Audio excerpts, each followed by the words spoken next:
What is this Barbie situation? Oh, okay. A Barbie, a lace and dress dancing doll. This seems to be more of an activity. It's like a color. It's by color forms. This is. It's like a splatter box. Like, look at the back. There's nothing on the back.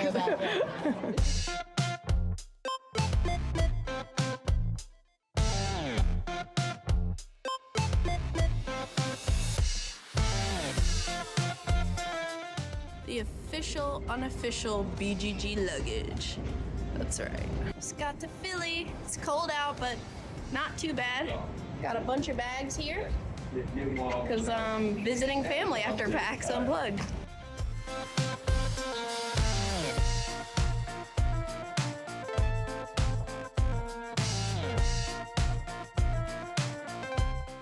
Nobody here yet. It's day one of PAX. I am walking over. It's brisk, but not too cold. Got some coffee. Looking forward to a great day of checking out some games.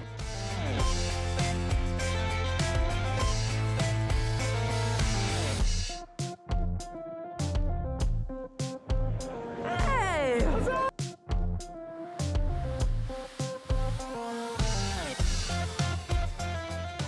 I'm here with Dorka from Mindclash Games, hey and we are checking out a hot new game that was just announced the day before PAX Unplugged started. Exactly. This is Ironwood. Dorka, can you give us like just a brief overview of what Ironwood is? Yeah, of course. So basically, this is the second title of our Mindclash Play sub-brand. We are bringing out lighter, quicker games within this sub-brand. Ironwood is a two-player asymmetric card-driven game between the Ironclad and the Woodwalkers. We are focusing on this dual aspect with the components as well. So, for example, the Woodwalkers are playing with these beautiful wooden pieces, and the Ironclad people are playing with metal pieces. We're not going to do a crowdfunding campaign for this, so this is straight to retail. Okay. And we are planning to do the pre-order campaign in April or May. Okay. And it'll be available sometime maybe Gen Con? Yeah, exactly. That is our goal. No, not Gen Con, sorry. It will be available in Essen. Okay. So September. So pre-order in the spring, available at Essen. Yeah, exactly, I love, so some of this is prototype components, yeah, but the box cover art is the box dope. cover is pretty final. It is a really cool production, and I think we have really cool components for a retail game. Yeah. I don't know if you guys agree. Oh yes. Wonderful art. So even with the artwork, we're focusing on these little totems and the forest spirits with the Woodwalkers, and very industrial feeling with the Ironclad people. Awesome. Yeah, I'm excited about this. I love Astra also, so I love that you have this whole lighter games area or series within your catalog now. Yeah, exactly. So within the play subtitle, I would say Astra is on the lower end of the complexity scale. Sure. And Ironwood is on the upper. Awesome. But still a true Mindclash play title. Hey, I'm here with Sean from KTBG, and there's I did it. And they have a new game coming out with a really awesome looking cover. I'd love to hear a little bit about it. Lairs? Yes, so this is Lairs, and the idea in Lairs is that you are applying to an adventurer's guild, and you have one final test, which is building a dungeon and running a dungeon. So you and one other player behind a screen are going to build your own dungeon with walls, traps, treasures, and monsters, and you're going to take turns running through each other's dungeons. So it's kind of like a dungeon battleship, you know? Nice. Yeah, so I'm super excited about this one. It's coming to Kickstarter next year, probably Q3 next year. Awesome. All right, look out for Lairs.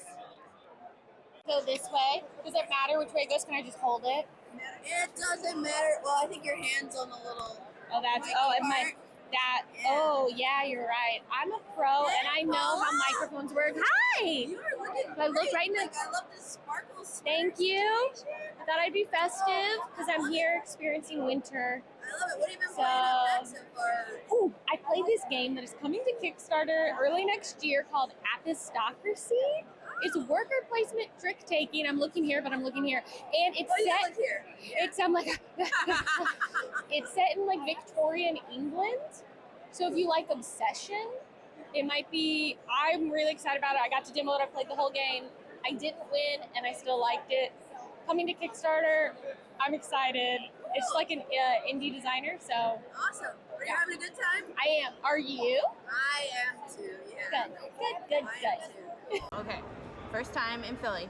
First time eating a cheesesteak ever. Very hot, very fresh.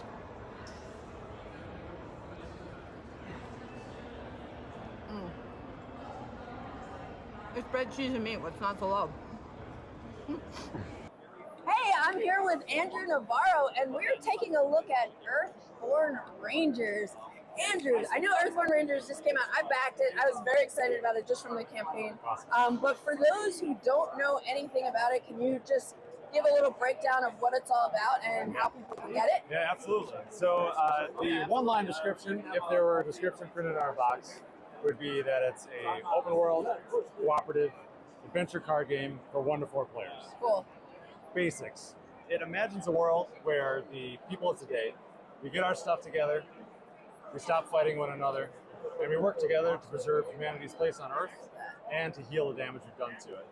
So this game takes place 2,500 years in the future, so the people of this world live a very, very different existence than what we live today. The game itself is structured very much like an open world role-playing game. You'll begin by creating your ranger, which is you play as a steward of the valley, this ranger who lives out in the mountains. And much like in a role-playing game, you will start by choosing your stats, you choose your character's background, their specialty, their personality. All those decisions go into creating your starting deck. Okay. And then you'll begin your campaign by reading the first entry of the campaign log. That'll kind of set the stage for what you're going to be doing. It'll give you an introductory mission, but then after that moment, the game just kind of takes its hands off the wheel. Very nice. And in that way, it's very much like a tabletop role-playing game. Like a game master, a good game master will never force you to do anything. They might poke you or nudge you, but they won't make you do anything. And our game's the same way. They'll give you suggestions that never force you to do anything. Cool. So when you sit down to play, either by yourself or with your friends, you're usually just asking yourselves, all right, well, what do we want to do today? It's totally up to you. So you might have a mission in play that you might want to go and do that's been sitting around, and you can go do that. Or you might look at the map, see you're like way up here at the top, you're like, well, what's going on down here? Right. Like, I don't know, let's go check it out. And so That's then your cool. goal could be to go down there and see what's up. And then the game becomes, can we accomplish our goal while the game is introducing complications or trying to tempt you in other directions to do other things? Because you'll meet wandering NPCs, you'll meet other cool, strange things that will provide opportunities for you to go off and do little side activities, because at the end of those are oftentimes reward cards, and you unlock those, and that's how you augment your deck throughout your campaign. But if you don't do those things in the course of a day, oftentimes that opportunity is lost. So you might need to go and find those things again. So everything around it's very much like an RPG, but the moment-to-moment gameplay, like, it's a card game. It's descended from, the Magic the Gathering school of design, where the basics of the round structure is very, very simple, but the complexity comes in the cards and the card interactions. Very cool. Yeah, I'm excited to dig into this one. I am a big, I love Arkham Horror, the card game. I love Lord of the Rings, the card game. All sorts of card. Yeah, it's a very different vibe from those games. Yeah, but I love that. It's all from the same DNA for sure. And the theme is so really, really awesome on this one. Thank you. And also, all of the components are sustainable too. Yes. I was forgetting to mention that, but yes, a big part of our mission is to do things sustainably. So all of the paper in the product, and it's 100% paper, is FSC certified. There's no plastic in it whatsoever. That goes down even to the coatings on the paper itself. So it's all dispersion coating, which is like a water-based coating. The cards themselves are not cored, so it doesn't have that adhesive there, so it doesn't prevent it from being recycled. So our game is 100% recyclable, compostable. The only thing that's not are the 4 staples in the books. Gotcha. Yeah. The 4 staples. And everything else. But I think it's really important for the things we make to make them well, but eventually they should disappear. Right. So that's the goal. Like, it's not going to happen in our lifetimes, but if you were to put this thing in the ground, you're like, say you're done, you're like, I'm totally done with this thing. You could bury it in the ground, it would totally disappear. Wow. That's wild. That's wild. And how can people get Earthborne Rangers? Oh yeah, that's important. So you can go to our website, earthbornegames.com. There's a link there to our exclusive retail partner. You can buy the game from them. We have a few copies left over. But we also have a Game Found campaign coming up in January, which is next month, where we'll be doing a second printing of the game. We'll have our campaign expansion available again, new Ranger card expansion, Cool. all sorts of other fun stuff. Lots of content. Lots of content on the way. Love it. Love it. Awesome. Nice to meet you, Andrew. It's great to meet Thank you you. for the overview. Yeah, thank you. Let's do this. You pointed out the, the doctor guy seems like he's very upright. Okay, that's fair, but he does have an arm. Oh, that was a pretty good round. Oh! Hey, I'm here with Ed from Mr. B Games, and we just found out that Ace of Aces is coming back. This is a game from back in the 80s? Back in the 80s. This is the Powerhouse edition. It hasn't been reprinted since 1981. And we're bringing it back, and we're going full color. Full color. No longer black and white. We're going color. Nice. We're also going bigger because I'm getting old. So I need to be able to see the numbers. So how does this work? It's an innovative game by Al Leonardi. He came up with this great matrix system.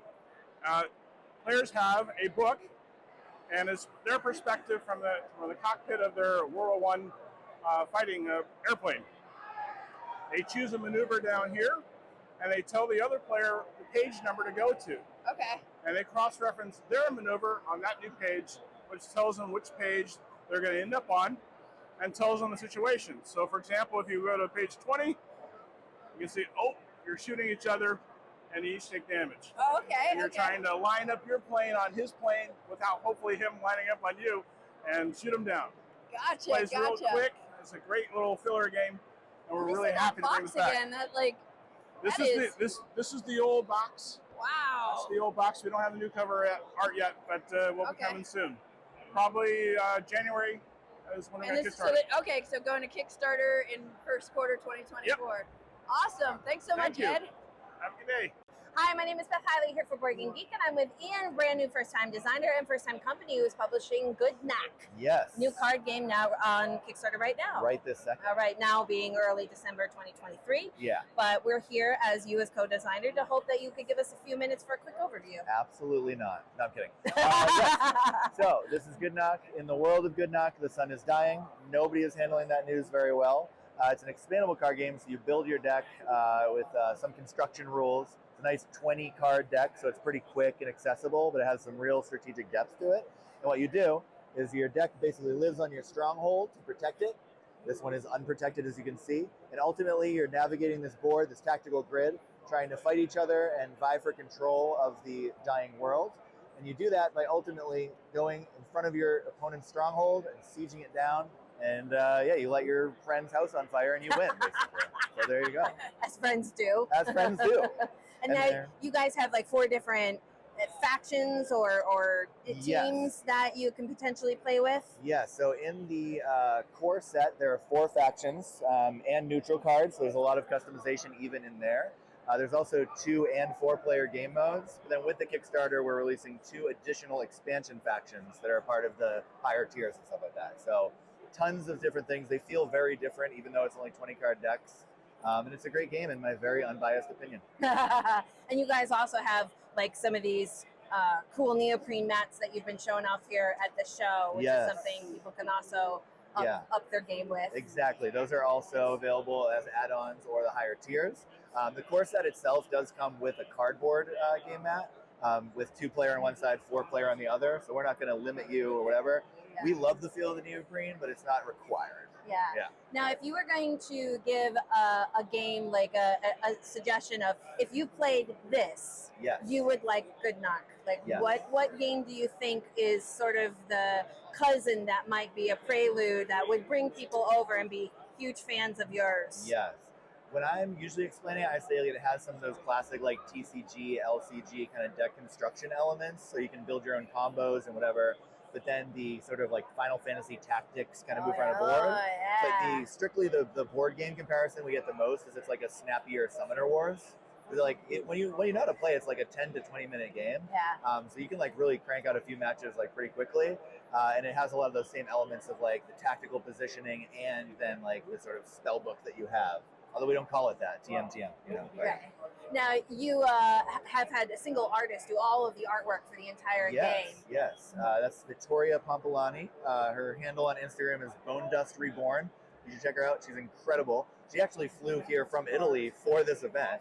First time in the country. Wow. Yes. Wow. Yeah. So really cool. We're like honored to have her here. She has been amazing. And yeah, we wanted to keep the sort of style consistent throughout, especially because we're like so in love with that style. That being said, we also made friends with some other artists and have some alternate art cards as Kickstarter exclusives. This little like guest artist spots happening, and we'll probably do more of that in the future as we kind of expand too. Well, wonderful. So if you guys want to check that out, it's on Kickstarter right now being early December in 2023. And Ian, thank you again. Thank you, Beth. Thank you so much. Thank you. Mighty Boards made it. There's David Cherkop. David! They just ran out of Art Society. They're also demoing Fate Forge, Chronicles of Khan. Nice to see that they made it to the US.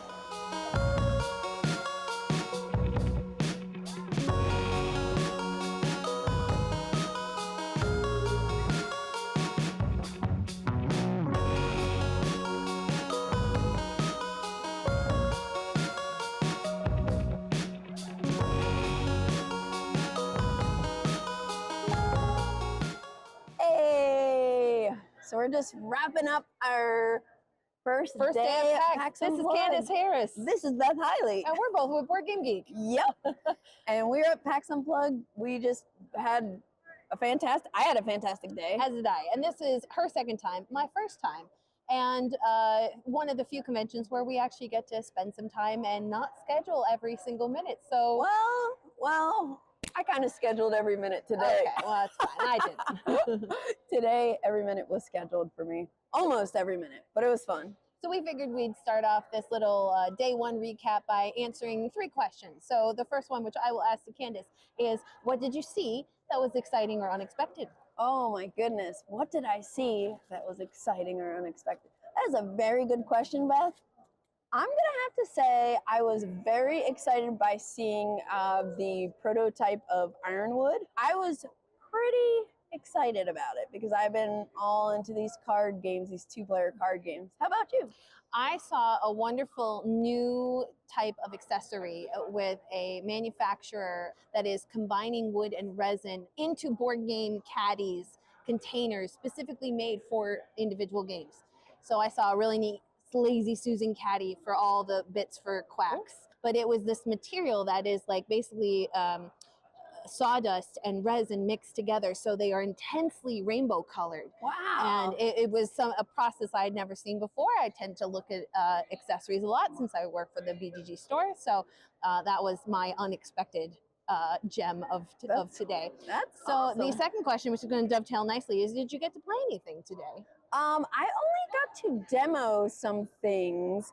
I didn't really get to play anything. So I scheduled a bunch of meetings today, and usually the way meetings go are like, hey, let me tell you about what's coming, you know, and it's yeah. So there are some meetings where you get to play a little bit. Like I tried this 2-player, again, another card dueling game called Varia, I think it's called, and I got to do sort of a scripted demo of that. My first meeting was with North Star Games, and I was really excited to pick up Inheritors because when I did the BGG podcast episode with Monique from Before You Play, she was talking about Inheritors, and it sounded really awesome. It's like a lot of game in a small box. Oh, I love that. And then I bumped into, I guess we're not talking about people yet, but I bumped into Jess from Heavy Cardboard, and she handed off a prototype of PAX Illuminati. I am really excited to play this because I love a lot of PAX games, and I could not believe how small this box is. Like Inheritors, PAX Illuminati.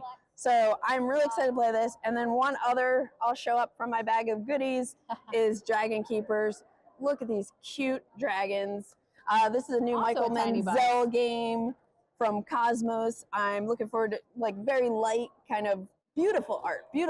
So I'm looking forward to trying this. But I did not actually get to play any games yet Okay. because the night He's young. is young.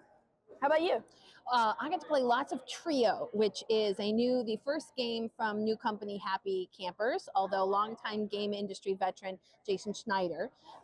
So this was originally a game from Cocktail Games. Before that, it was a game from Japan called Nana. And I know Eric Nana. Martin has done an article about the evolution from Nana to Trio. And so I was walking by and Jason was in his booth by himself and was getting swamped by people who wanted to play it and was trying to run the register by himself. So I demoed it for 3 hours and played it a lot, and I love it. So. Wow. So I got to play one short game many times over. But my play before PAX was I got to play De Vere's White Castle. So I went and immediately bought a copy for myself. Oh, nice. Because that's another small box mighty game. And another small box game we both played last night at dinner.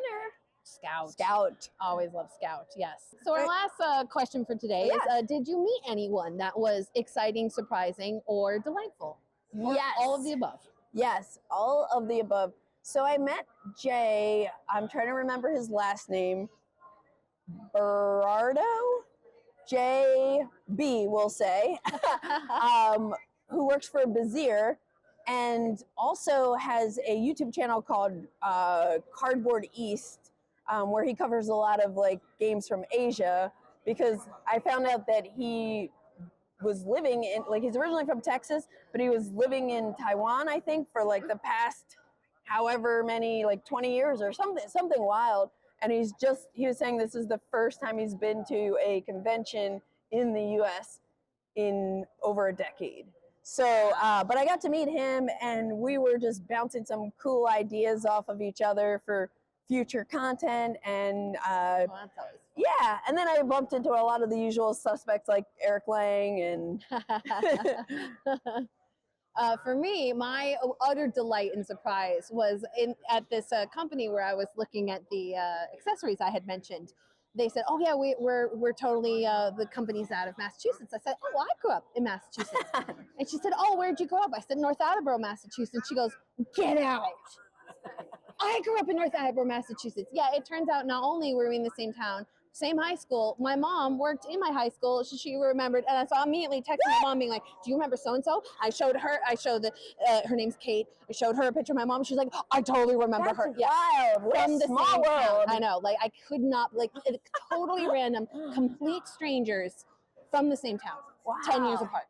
Like, so that was just mind-blowing. The other one, which is similar, is Stuart, who owns a company called Artovision, and they make amazing what looks like a 3D print, and they achieve this by taking an image and splitting it over multiple panes of acrylic. It's actually how Disney originally used to do these cool 3D shots in their early animation films, and they just do it as a static image that you would hang on your wall. Very cool. They've gotten lots of relationships with porting companies. So imagine Everdell as this cool 3D depth image, or Root, or now they have the license to do the cover for Catan and Ticket to Ride. Wow. So I haven't talked to Stuart in years, and we have a wonderful connection that he also owns a font company, which is literally the font that BGG has licensed for our company. And so, which I also didn't know this back when we rebranded, but it was a delight to talk to him again and see him and be like, "Oh man, maybe we should talk about like some stuff for the store or something." Like, so, you know, it was both like just catching good up. encounters. Yeah, exactly. I had a total random encounter. I had some good business encounters. Yeah. Really great first day. I like this not scheduled thing. This is nice. I'm gonna be not scheduled day tomorrow. Like, I think I only have 2 meetings, so I'll be a little more loosey goosey. But yeah, we're here in Philadelphia for PAX Unplugged. Yep, 2023. Thank you. Peace. Day 2, on my way to the hall, having a lovely walk outside, and we'll see you in a minute. Getting ready for PAX Day 2. A little more tired, but I just slurped down some coffee. A lot more crowded today, but about to go check out Star Wars Unlimited.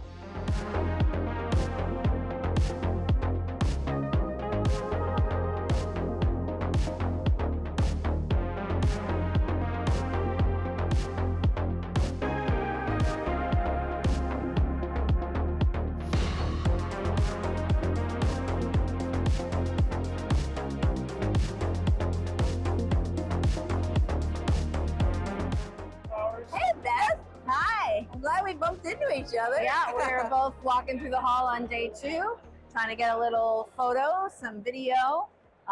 And so we're currently heading over to Star Wars Unlimited for a very interesting reason. So earlier today, I played Star Wars Unlimited with one of the designers, Tyler Barrett. Hello, Tyler Barrett.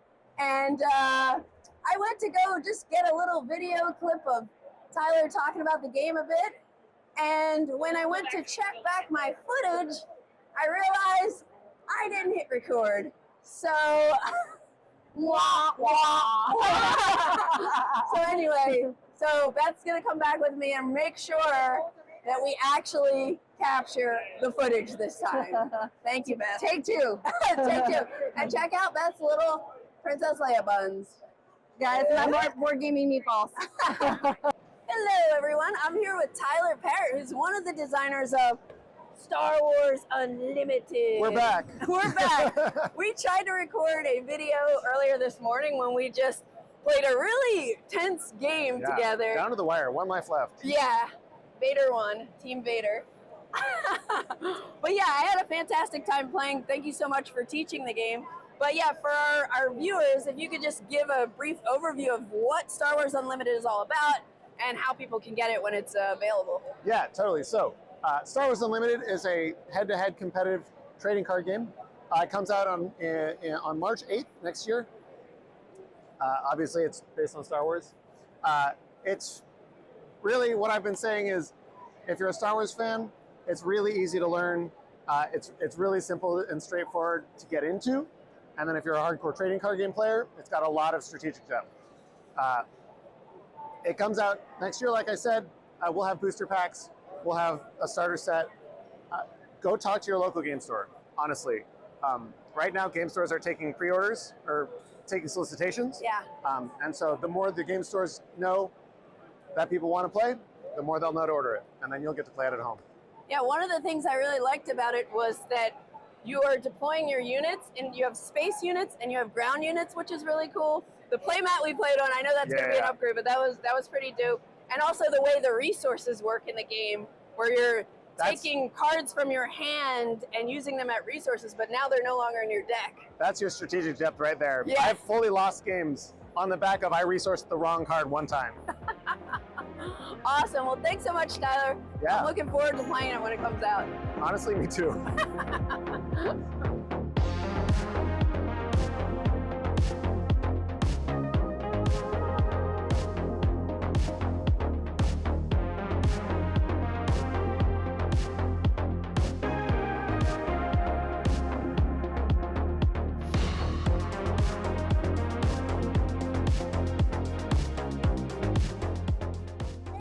With Joseph from Flatout Games, and this just caught my attention because I'm like, Cascadia, a roll and write game, and then up here I see a flip and roll and write game.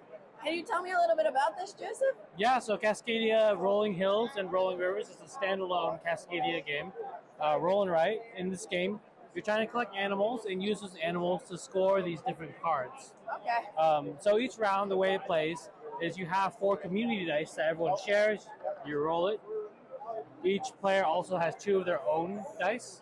You roll that, and you choose one type of animal that you want to collect. So in this case, maybe 2 hawks. I have 2 hawks, or I could pick 2 bears, and then you write that one particular animal you're collecting all of onto here, and keep track of what animals you have. Eventually, you're going to have enough animals that you can score one of these cards. When you score it, you get, say, this one, you get 3 points, and then you write down a 3 in the water habitat. And so throughout the game, you're going to be scoring these cards. You're going to be filling out the sheet and scoring bonuses in different ways. So, for instance, in this one, if you fill out an entire row, you'll get 3 extra points, as well as 1 bonus wild animal that you can add to any particular row. Very nice. So when will this be available, Cascadia Rolling Hills? Yeah, it's going to be coming on Kickstarter early next year. Yeah. Cool. Yeah. So as each round goes, you flip over a card. That's kind of the flipping part. Okay. And the conveyor belt's over, and so you have a limited amount of time to kind of fulfill that particular card. And there's also these bonuses that apply, and based off the timing, you can plan ahead and say, oh, I want to be able to use this discount maybe 2 turns later. It lets you kind of set up your turns. Awesome. Yeah. And what's the difference between rolling hills and rolling rivers? Just Yeah. scenery, animals? No, so there's actually, this core mechanism is the same across the two, but what's different is there are actually 4 different maps for each box. So what I've shown here is kind of the simplest one, but there are basically different ways of writing down the score, working your way across the map, scoring different bonuses, and there's some are a little easier than others, but it keeps the game really fresh. In total, if you buy both, you have 8 total ways of playing the game. Very cool. Awesome. Thanks, Joseph, for that overview of Cascadia, rolling hills, and rolling rivers. Ooh, Whisperstone. What is Whisperstone? Yeah, so Whisperstone is a full tabletop role-playing game system. It plays just like any other RPG that you might want to play. So it's still a dungeon master, still adventures and everything, but what it doesn't have is like rule books or any kind of overhead for the players. Everything is done with these colors and shapes. So in Whisperstone, instead of a character sheet, you get a puzzle frame. This is a magician, like a level 1 magician. And as a player, all you need to know is that if it fits with your character, you can use it. And if it doesn't fit, you can't use it. It doesn't have to fit perfectly. It just has to go in. So all the gear that you might hold, whatever it is you want to equip, as long as it goes in, you're good to go. If it fits in your inventory, you can carry it around. So anything extra you have that you're not using right now, you carry over here. Players move around on a map in a module, and the Dungeon Master might bring the game over to like a combat mode. That's when they'll flip it over, and then the Dungeon Master builds monsters out of puzzles also. Cool. So the monsters get weapons just like the players do. And when they're defeated, they drop this stuff, and that's what the players take as their loot. Awesome. And it's going on crowdfunding? Yeah, it's going to go to crowdfunding probably sometime next year. And it'll be from Flatout. It's got a kind of a big box that has a long adventure in it, and then there'll be other modules you can buy to add to it. Cool. Thanks so much. Thanks. I'm here with Joe Kelly, who's the designer of Molly House, which is an upcoming release from Wehrlegig. And I'm super excited about it. I played an early prototype of it, and I thought it was very unique and interesting. And I can't wait to see how development goes and when it comes out. But could you give, for people who aren't familiar with Molly House, just an overview of what it's all about and when they can expect to see it? Yeah, sure. So Molly House is a game about queer communities in London in the 1720s. So it's all based on historical research. And the main aim of the game is to score and spread joy. So those are the victory points of the game. So you kind of do that by making parties. So there's numbered suited cards, and you're trying to collectively make poker hands which represent the parties that you're having. There's also a so constables are after you. They're going to look at the cards that you play, and they're going to come for certain people. But also you can switch sides if you feel so inclined. Okay. You can go on the Informer side and decide that you're going to be involved in getting the Molly House raided and closed, which is so that's important from the history. Is this is how the kind of constables infiltrated the community. So it was important to show that in the game. Yeah. So when will Molly House be available? I know you just had a crowdfunding campaign for it. Yeah, so it was just on BackaKit. It's just kind of wrapped up recently. It's currently open for late pledges, so if people want to support it now, they can. Awesome. And it should be released kind of towards the end of next year. Awesome. So hopefully this time next year at PAX Unplugged, people will be able to get hold of it. Cool. Well, it's great to see you at the show, Joe. It was really nice I was to see looking you. forward to meeting you once I found out from Cole and Drew that you would be here. So thank you so much. Oh, thank you.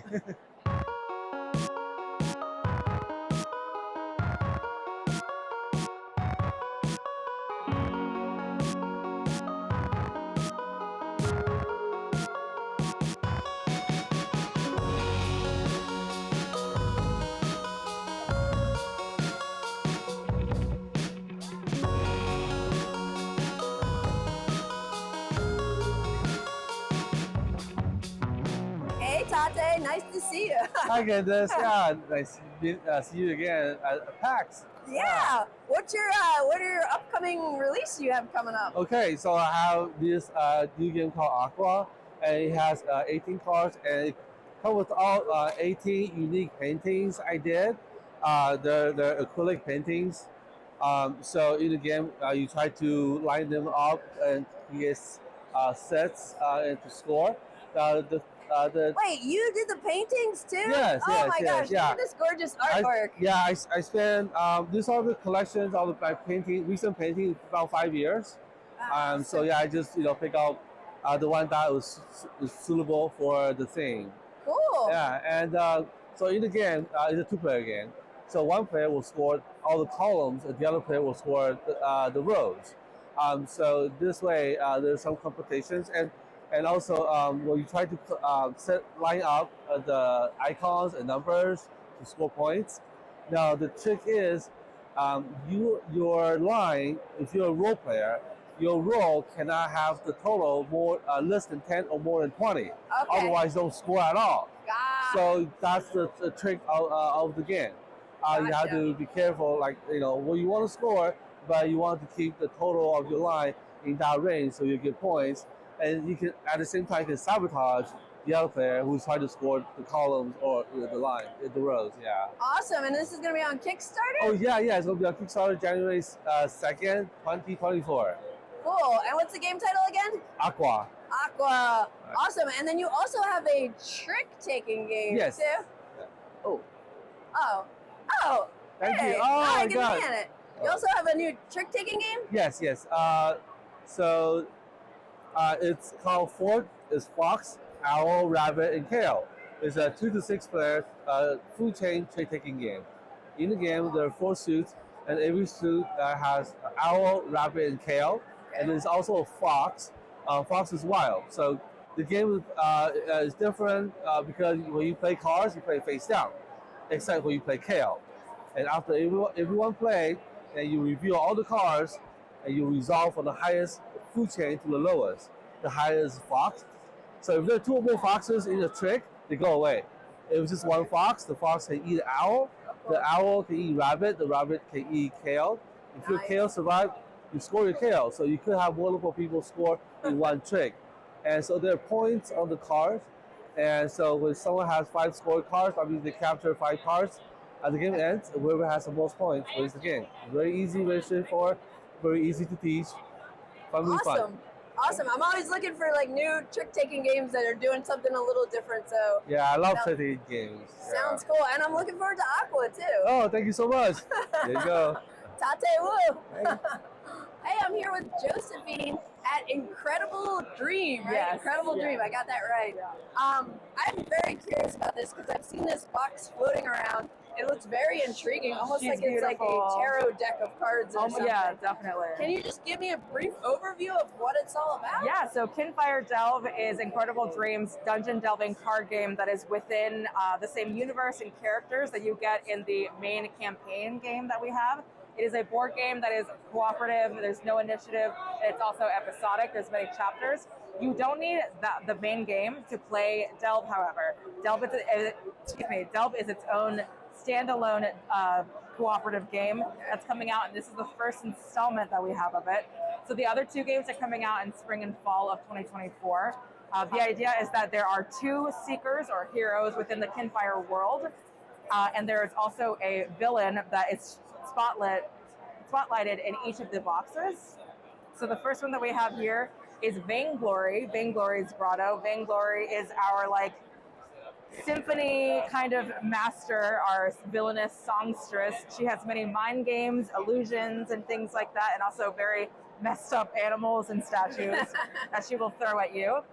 You will be working as Asha, our opportunist rogue, and Core, our self-sacrificing automaton sort of defense, to go against Vainglory and her many minions up until the point that you get all the way to the bottom of the dungeon or well deck that we have. Once you've hit the bottom, you'll be able to get to the final gauntlets of minions that she has that make things incredibly hard for sure, but you'll be able to break down her defenses, make her vulnerable to specific actions, and then you'll be able to get to one of the 3 versions of Vainglory that there are. Okay. So Vainglory has these 3 ranging in several varying severities of challenge rating. And we can see the cards and how they're like embossed and very beautiful. Yeah, and I'm even like noticing these golden foil kind of accents on these. I don't know if you can capture very that. much so. But yeah, the art looks fantastic and the production looks great. Yeah, and Scorn is coming out in spring, and we are showcasing in our demo right now the 2 other heroes that you get to play in Scorn. Cool. Yeah. Awesome. Well, thanks so much, Josie. No worries.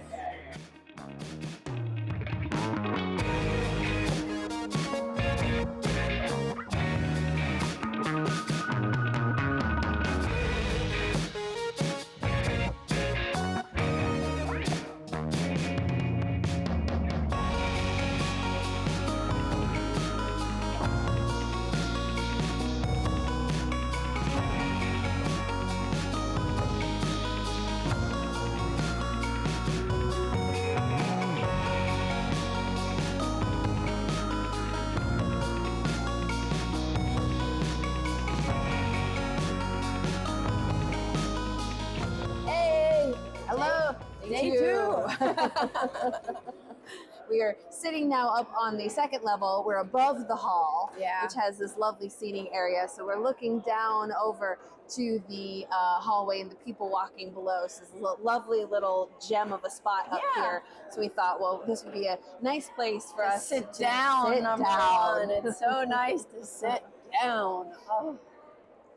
But we're going to answer the same 3 questions we answered on day 1. So we'll start off with, Candice, was there a person that you saw that was surprising or delightful? Yes, I saw a lot of people that were surprising and delightful, but I'll mention 2 just because well, first of all, when I was just on my way here to record with you, I bumped into Tom and Matt from Shut Up and Sit Down. And it was funny, we did this awkward thing because I'm on the phone with you, like, Beth, where are you? I'm trying to find you.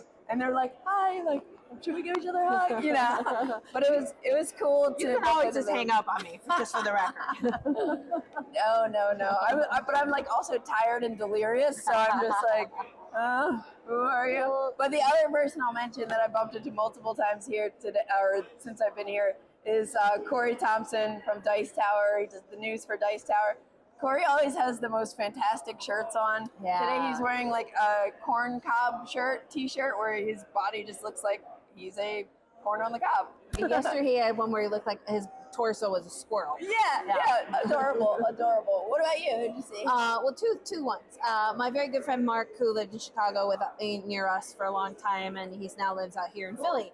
So it's just nice to see a friend that I haven't seen in a long time. Yeah. But the surprise one was Tom Wetzel, who formerly worked for Cosmos Games in their U.S. office.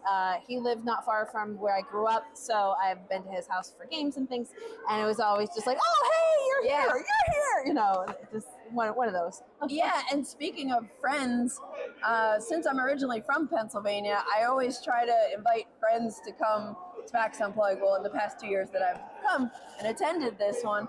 And so 4 of my friends came today. My friend Enzo, his wife Annalise, and Tony and Autumn. And it was fun to kind of like walk around with them a bit and, see their eyes light up as they're not heavy gamers, but they are into playing board games. So yeah, lots of questions, and I tried to guide them to some good games to check out. Unfortunately, Sky Team was all sold out for the day, so they weren't able to get that, but they got a couple Oink games and Rummy Rami. So all right, so our second question is, was there something, maybe a game, maybe not, that was interesting or delightful? Yes. Okay, I had to think about this for a second. So when Beth and I were actually walking the halls together for a bit, and we saw this guy dressed as a wizard, but not just any wizard. He's a wizard that's decked out in like USB drives, floppy disks, like old CD-ROMs. He had a bandolier of USB drives. He had floppies on the corners, like the edges of his hems, and then he had a staff that had a Clippy from old school Microsoft Office on the top, which is just wonderful. Brilliant. And CDs. That's what caught our eye was. We saw this sash of CDs. What are those And we're things? like, whoa. And he was very kind and let us take a bunch of pictures. Yep. Yep, that was cool. How about you? Besides that, I had two little things. I'm here in Philly, and since I was meeting with my friend Mark, I have never had a cheesesteak. Never, ever. So I had my first cheesesteak. And that's awesome. I came into it very hungry, so I think anything would have been delicious, but it was delicious. That's awesome. But the second thing was actually last night. I went to the Classics Games room. Yeah. And so it's filled with Sorry and Clue and Hungry Hippos. They're also running a video that has ads from the 70s and the 80s. And there was one that was like my childhood brain went ping. I was like, I know that ad. So we were the rowdy table. I'm sorry to say. There's a wonderful game called Hang in there, Harvey, or Hang on Harvey? Hang on Harvey. Hang on Harvey or something. It's Plinko as a race game, and it's astoundingly fun, and I loved it. So that was the whole room, the whole experience. I was like, oh, classic games. Like, they actually have a whole thing for Seen It. I mean, if there's any game that you can think that you see at a dollar store or a resale store, it's Seen It. But they had a whole setup with like an old TV, ready to go, so you could play Seen It, and people were having the time of their lives. I gotta stop in that room. I had a great round of Hungry Hippos. There's something to the rhythm of that. It's very satisfying still as an adult. So meanwhile, I got some gaming in last night too. Yes, you did. I ended up playing. What did I play? I played some Keyforge. I taught Roberto. Which is your new passion. Yeah, I love Keyforge. Which is our third question, which is what did we play? Bumped into some people that own a retail shop in New York, and they told me there was a Keyforge tournament today, but I had a meeting conflicting. Otherwise, I would have been so down to do that. But I played Keyforge. I played White Castle, the new DeVere release for the first time. So snappy. Yeah.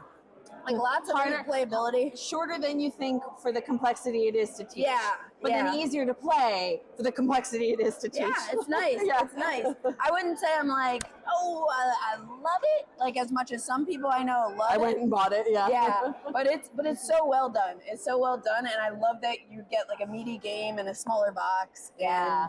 And it's fast. It is fast. But yeah, so what did you play? We'll go into what we played today. Right. Today, I brought in my bag a couple small things. So we played 5 Towers with a bunch of friends, and that's a new game that came out this fall from Pegasus Spiele, and it's a bidding game with no money. I'll leave it at that, where you're building 5 towers. But every card has a movie, book, or video game reference on it, and it's really fun just to be sitting there like, oh my gosh, that's Willy Wonka, that's the Ghostbusters, oh, that's Back to the Future. Like, every card is a delight. And far enough away, I think that they won't run into any copyright issues. Nice. Quick, easy. I mean, I sometimes kind of have to match the game to the amount of time I have before I'm needed somewhere. So we had to do something quick. Yep, and I ended up playing a game of Star Wars Unlimited, which is the new Star Wars trading card game that's kicking off in March of 2024. I love card games like this, like 2-player. I love the Star Wars LCG that's technically a DCG because it's not living anymore.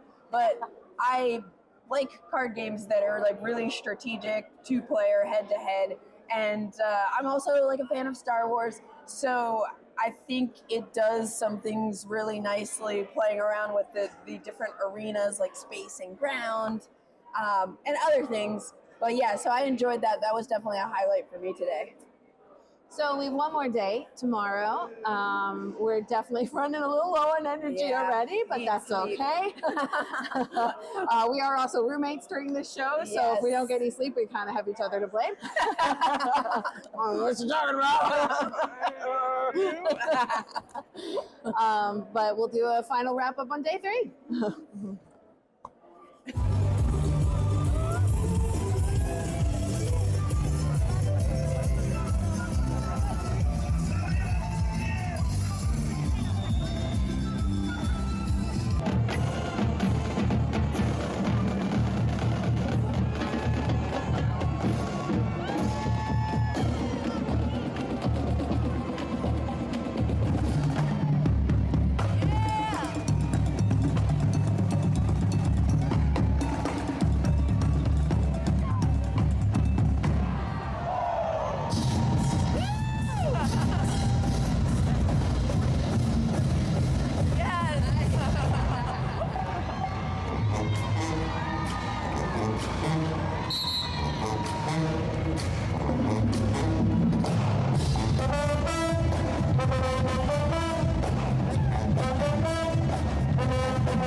a lightly rainy morning, Sunday, last day of PAX. On our way to get coffee. Coffee first. Coffee first, absolutely. Game Beth second. is taking me on this wild new route. So This is what happens to me at I might be conventions. getting kidnapped. I don't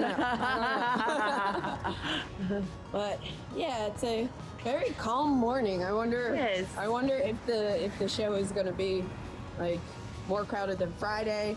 Probably definitely not more crowded than Saturday, I'd imagine. Still a big line to get in the door at noon on yesterday. Like it was around the Yeah. block. And I don't remember that last year. Like I don't know why, but it didn't seem as crazy getting in. I'd be really interested to see the attendance numbers for this year. See how much bigger they are, if they are. Yep. Okay, gonna go see some games, some board games.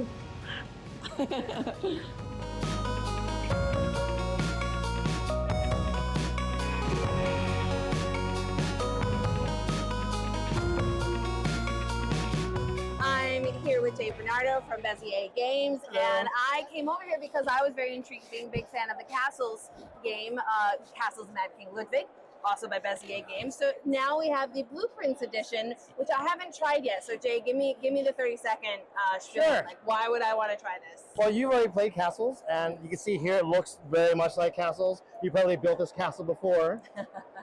This is a little bit more streamlined because there's no money involved.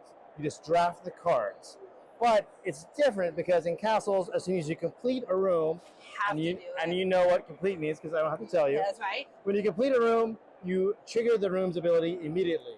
But because this is a flip and write, you write down when you complete a room, and then later on in the game, whenever you want, you can fill in the flag and trigger the ability later. Cash in this. Okay, so So I can you pick could- my optimal moment. Yes, and you can complete multiple rooms, and then on one turn, trigger all the abilities at once. And you could set up. Sorry. You can set up like these big combos. That's right. And that, and it ends up being a lot more gamery than the original. Yeah. Which you don't expect from a flip and write. Now, because they're right here, you have both a regular version, which is in your hands, and now I'm holding the deluxe edition. What's the difference between the two? This one's heavier. Yes.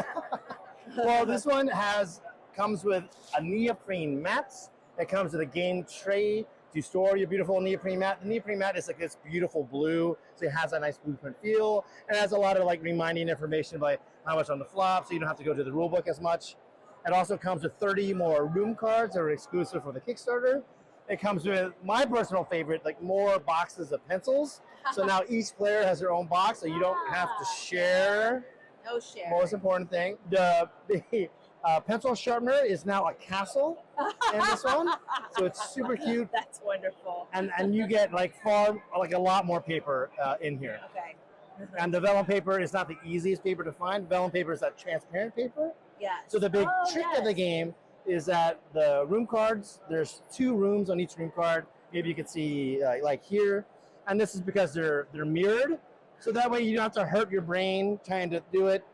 And if you're spatially like unaware of stuff like I am, you could take this, slide it under the vellum paper, and it'll be transparent. And then trace it. And then trace it. Cool. Yeah. That's super neat. And it's really cool. And when you teach the game to people, you see their faces go, oh. That's a good feeling. Yeah, and it's really, really cool. And just the combos alone make this a lot of fun. And I think that's why it's been flying off the shelves. That's good. Yeah. Now, you have a YouTube channel as well, Cardboard Eats. Yes, I do. That's how I got my job at Bézier Games as a marketing manager. I lived in Taiwan for about 18 years. I lived in Texas. I moved to Taiwan, and I started playing lots of board games from Asia. I made a YouTube channel where I talk about board games just from Asia, so Japan, Taiwan, Singapore, India, Thailand, Indonesia, Malaysia, and that helped me get the job here. Wonderful. Where are you planning on living next that also starts with the letter T? I don't know.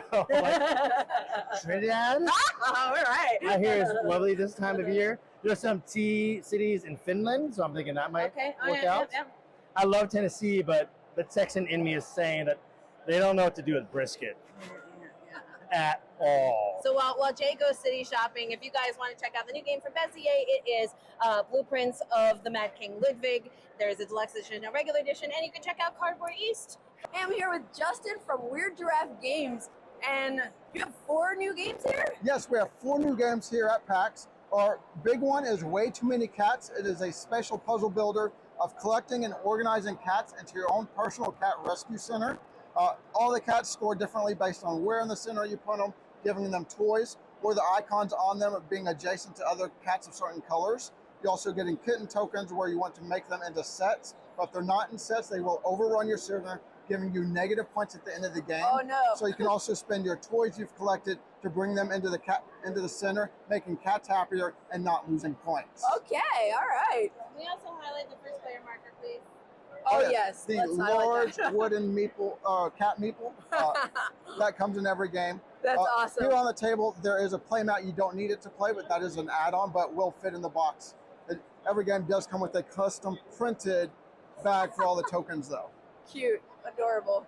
And we have 3 new games here at this other table. These are all part of our tiny trilogy. Excuse me, Aaron. Part of our tiny trilogy. The first one is Motley. It is an abstract clue-giving game where every card has 3 different categories on it. As a clue giver, you pick one category using the other 4 cards from your hand to make a random picture to get the other people to guess the specific item from that category. So in the backyard, I might try to make a picture that gets you to guess a bush or something like that. Fast, quick to play, 2 to 10 players. Great for when you're going out to eat, waiting on food, whatever it may be. Ooh. All of these are 27 card games fitting in your pocket. We also have a pressure luck game about mixing chemicals in a laboratory. That is for 1 to 4 players. It's all about mixing chemicals, continuing your turn until you decide to stop or you cause an explosion. And then we have a resource management set collection game of organizing artifacts in a museum, trying to create the best exhibit space, and that plays 1 to 3 players. Awesome, thanks so much. Of course, thank you. I'm here with Rita from PostCurious, a publishing company that has a bunch of really cool, puzzly, beautiful games. Rita, can you show us, I see there are a lot of new things that I haven't seen before. Can you just give us a quick rundown of what's new here? Absolutely. So we have The Light and the Mist. This is our game that's based in the form of a tarot deck. It comes with a story booklet that you read bits of story as you solve through the puzzles. Your friend has gone missing in the misty woods and she's left her tarot deck behind. And with every puzzle that you solve, you unlock another one of her memories and get 1 step closer to finding her. Over here we have Threads of Fate. This game is coming out in about 2 weeks, and it is a remake of our very first game, remastered, new edition. It's a story about Norse mythology and 2 professors that have gone missing. You're trying to find them, and then end up unraveling a whole story about runestones and maybe a portal to another world or something else like that. Really cool. And then the Morrison Game Factory was just on Kickstarter last month, and this will be coming out in the late spring next year. This is actually the first game that we're publishing that I didn't design. Oh, wow. It's designed by Lauren Bello, who is a writer from the Foundation and Sandman series, so some people might know those. She's incredible. This is her first game design, and she also actually wrote on Threads of Fate, so we're working together on a couple different things. And this is about an abandoned game factory where this box was found mysteriously and sent to you, and now it's up to you to figure out what happened at this board game factory and what sort of secrets are there to unravel. Very cool. Awesome. I'll look out for that one. Thanks, Rita. Thank you. So this is Patterson Games, and they have a new game coming out called Luthier, where you are playing as families and you are crafting musical instruments. And it has an interesting, hidden bib worker placement. So that is a it's a specialty instrument. This So one that isn't actually going to have a space down here in the orchestra, but you will place it up here in the specialty run. And so obviously it's a little bit more points usually. Oh, Arts is on the table. Oh my gosh, this game is actually happening. And we caught Cole Worley at the leader booth. Hello, hello. So I'll give the high level of Yeah, art. that'd be great. Okay, I mean, it's so funny at Unplugged. We're like trying to learn how to talk about this game. We've been working on it for 3 years, and now it's here. Yeah. And it's going to be shipping to backers in the spring. It'll come out next year. You can still late pledge it for a little bit. And it's been fun to like learn how to talk about it. So this game, it really came from a very small observation, which is that there are a lot of space games, and there's a lot of lovely space stories and movies that we love, and they're nothing alike. Like Luke doesn't beat the Empire because he researched like a slightly better X-Wing engine. And so we're like, is it possible to build a space opera game that is sensitive to how like space opera stories work? And so we built this game that is a trick-taking, fast-playing, emergent narrative science fiction game that plays very fast. It's really interactive, and it's fully player-driven. And so I can give you an example of like some ways the mechanisms work in the game. So every turn you play hands of these cards, you might lead with a mobilization card. That means you're going to be doing some movement. And anybody who has a higher mobilization card, well, they can play that card and they can take actions equal to the number of stars in the card. Now, let's say you really want to move, but you don't have a card. You can always play face down and take just one action of the lead suit. Or if you're sick of moving and you need to, execute a battle, you can play offsuit. That's called pivoting, but you only get one action. So even though this is a little bit like interrupting your friends while they're telling a story, you're like, I have to tell you something about my dog, and they're like, okay, but be quick. So you're like, look, I need to like move the camera over here. At the end of the hand, whoever played the highest on-suit card, the initiative is going to pass to them. These cards clear, they'll start the next round. Now, when I say everything in this game is player-driven, I mean everything, including the way the victory conditions work. So there are these 5 victory conditions over here. The lead player has the option of activating the victory condition that is on the card. When they do that, it determines how many victory points it's worth. Now, later on, other players can double down. So I might say, look, I'm in a fighting mood. I think Warlord should be worth a lot of points. And a couple rounds later, Candice, you tell me, you know what? I love that that's worth points. I want it to be worth even more points. Yeah. Because I'm going to beat you at it. Yeah. As Candice has in this game. So it's totally interactive, but there's a cost to it. When the lead player declares a victory condition, they zero out their card, which means some jerk with a 2 card suddenly gets all their actions, and they might even take the initiative, even with a lowly 2. And that's because when you declare victory points, you're passing the initiative. Most of the actions in this game, in order to keep the flow conversational and smooth, the actual actions are very simple. Movement is simple. Bidding on cards is simple. Even combat, which is a lot of interesting strategic options, is resolved only by the attacker and only takes a few seconds to execute. So when you move into a region, you can roll combat dice with the battle action. You roll 1 die per ship, you just do what the dice say. And now if you have another action, you can choose, do I want to stay here and continue battling? Maybe I want to run away. If you need to do more damage, you could roll some red dice. These are a lot scarier for your opponents and for you. So you'll see they have a lot more symbols on them generally, and they're going to be doing damage against you. These orange dice are used to steal things from your opponent. Now you can mix and match.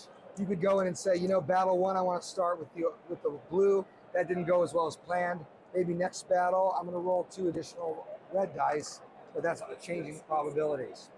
The attacker makes all decisions in combat, so you don't need to worry if your friend got to go to the bathroom. You can just finish the action and move along. Base game is going to retail for $70. You can back it for $60. Comes with 8 asymmetric factions that can be drafted with additional starting powers. Cool. So there's like a mountain of content inside the box. Awesome. And when's it available, Cole? The shipping to backers will happen in the spring. We're hoping late April, maybe early May. And then it will come out at next Gen Con and hopefully have a retail release shortly after. Awesome. Thanks for that overview of ARCs. I am hyped for this one. Hi. Hey, we're back. It's day 3. And we're still awake and alive. Yep. This is our final wrap up here for PAX on the final day. And we're going to start with the same 3 questions we've asked the other 3 days. So the first one we're going to say, I'm going out of order every time, is Candice, who did you meet that was unexpected or delightful? I got to meet Dan Halligan, the designer of Obsession today. I interviewed him on Cardboard Creations, and he's such a great guy, but I've never met him in person, so that was nice. And we also randomly bumped into Henry Audubon, who's the designer of Cosmoctopus and Parks, and I think he's from Philadelphia also. So it was cool to bump into him because I think I met him for the first time here last year. What about you, Beth? I had a real celebrity moment with Rita Orlov, who is the designer behind all the puzzle games at PostCurious. I'm such a huge fan. I kind of quietly nerded out. I'll be like, oh my god, it's Rita! So yeah, that was the one I was really excited about. So second question, what have we played today? Which, okay. We played some silly games today. We did. We had a wonderful time in the Classics Game Lounge where there is Sorry and Clue and Operation and Perfection and all those stuff you remember from the 60s, 70s, Mall 80s. Madness. Yeah. So we played a game that I fell in love with called Hang in There, Harvey. Hang on, Harvey. Harvey. And it was tight. Beth crushed me, but then I won with a handicap the second game. And then the second one we played was, what was it? Don't piss me off. Don't upset me. Don't upset me. Don't upset me. Yeah. So we're gonna do a little spin here because we are standing now in the free play lounge. These are tables you can just plunk down and play a game. You don't have to reserve it. Yeah. You have to bring your own game. These tables are empty. So we're gonna I'm gonna slip behind Candice. Slip on around, Beth. Slip on around. While she where'd spins, Beth go? Where'd Beth go? I'm not in the way. But I played some games here on yesterday. Yeah. And yeah, this is a very big space. So that's my first time over here this whole time, surprisingly. Okay, so our last question of our regular 3 has been, did you see something unexpected or unusual? It doesn't have to be a game. It could just be a thing like, ooh. For me, I got sold doing the video for Mad King Ludwig's Blueprints, which is a new game by Bézier. So for me today, it was a game. So there's a copy of that in my bag. So the 2-minute pitch totally worked on me. I was excited to see the newest version of Arcs, which I think is the final version, because I played Arcs at San Diego History Con, and I loved it. And I know Cole was saying they were doing some work to brighten up the game board, so it wasn't final. And I noticed the difference this time, and it was poppin' and nice. Yeah.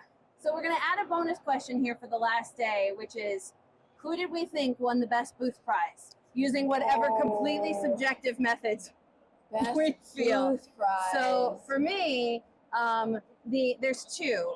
The best overall prize I would award to Mini Mart because it was easy to walk through. Their outfits exactly matched the theme of the game, but it was still easy to move around the board. Definitely the one that had the biggest wow moment was the booth for the dumpster, Trash Panda? yeah, for the Trash Panda, or for what is it called? Trash Talk. Trash Talk, not Trash Panda.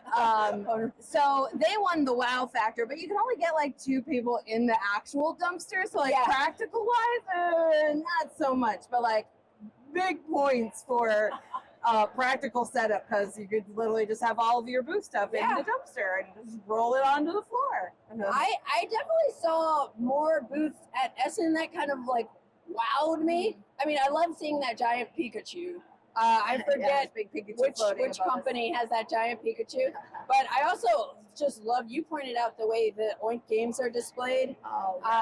So Oink has just a nice, like, kind of classy display of all their games. Yeah, and it's neat that they have both a display and then a store, and one flows into the next, and it's just so clear where everything is, and to get the gist of every game before you say, oh yeah, let's go buy that. Oh, I go right next door. That's easy. Like, yeah, super well designed.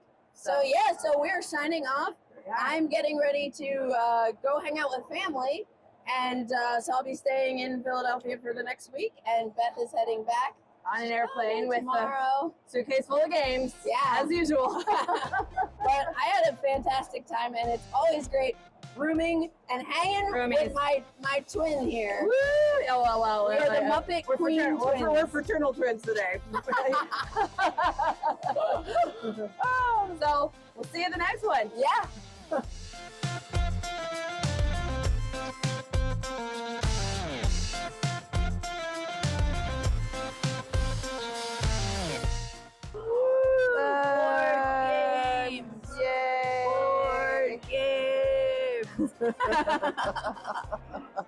Wait, do we have to get up? Well, you don't hear Bell, so